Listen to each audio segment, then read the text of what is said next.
بسم اللہ الرحمن الرحیم۔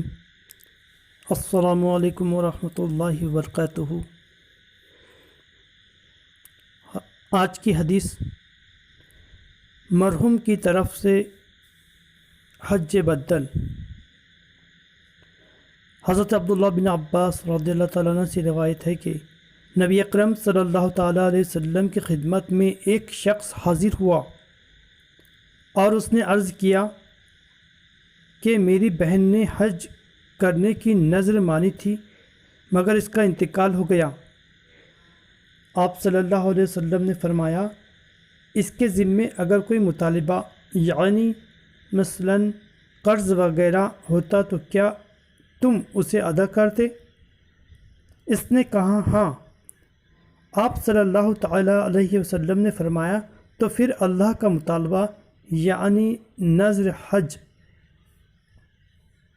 ادا کرو، کیونکہ اس کا ادا کرنا زیادہ ضروری ہے۔ حدیث بحوالہ بخاری۔ اگر آپ نے ابھی تک ہمارا چینل سبسکرائب نہیں کیا تو ابھی سبسکرائب کریں اور بیل آئیکن کو کلک کر کے ہماری لیٹسٹ ویڈیوز کے بارے میں اپڈیٹ جانیں۔